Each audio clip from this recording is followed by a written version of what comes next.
O Brasil perdeu para a Noruega recentemente, e alguns jogadores não fizeram uma Copa tão boa. E é isso que nós vamos ver no vídeo de hoje, os piores jogadores da seleção brasileira na Copa. Antes de começar o vídeo, vou pedir para que vocês se inscrevam no canal, curtam o vídeo que é muito importante, e eu vou pedir que deixem a opinião de vocês nos comentários, para eu saber o que vocês acham, né, sobre os jogadores que eu vou falar aqui. Casemiro. O Casemiro foi disparado um dos piores jogadores do Brasil na Copa. Fisicamente muito mal e tecnicamente pior ainda. Não é preciso ser um gênio para perceber que o Casemiro não consegue mais atuar em alto nível. Ele se desentendia facilmente com os jogadores em campo. E também não entendia as jogadas que os companheiros tentavam fazer. Um exemplo disso foi uma jogada com o meia Lucas Paquetá. O meia do Flamengo já estava na jogada, só que o Casemiro não entendeu isso e acabou derrubando o próprio companheiro de equipe. 2. Danilo. Gente, eu não vou falar muito do Danilo aqui não, tá? Mas a Copa do Danilo é um desastre. Não ajudou em nada defensivamente. Ele facilmente era driblado pelos pontas. E ofensivamente, o Danilo é lento. O Danilo não sabe cruzar. E o Danilo literalmente não fez nenhuma diferença ofensivamente. 3. Rafinha.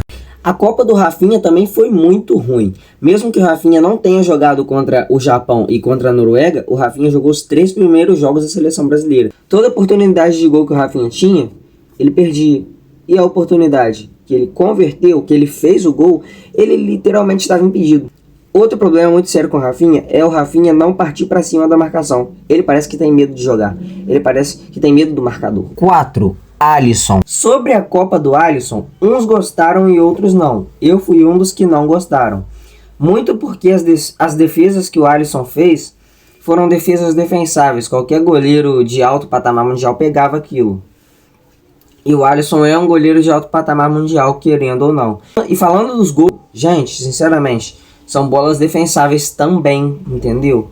O Alisson poderia ter pegado o chute do jogador do Japão lá, que eu não vou me recordar o nome dele.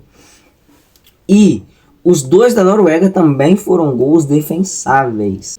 O Haaland cabeceia uma bola e o Alisson poderia ter pegado. O segundo gol também era defensável. Foi um chute da entrada da área, um gol muito parecido com o gol do Japão, inclusive. E levando em consideração isso tudo, o Alisson foi sim um dos piores jogadores do Brasil na Copa. Reparem que eu não coloquei Neymar, Vinícius Júnior, Bruno Guimarães e nem Lucas Paquetá na lista de piores jogadores do Brasil na Copa. O Neymar eu não coloquei muito porque o Neymar não teve muita minutagem nessa Copa. E quando entrou contra a Noruega, ele fez uma boa partida. E o Vini, mesmo que não tenha puxado a responsabilidade na hora do pênalti, foi o nosso artilheiro na Copa e jogou muito bem. O Bruno Guimarães, mesmo que tenha perdido o pênalti, ele jogou muito bem nessa Copa e foi o nosso líder de assistências. E o Paquetá, enquanto não estava machucado, fez uma excelente Copa e jogou muito bem.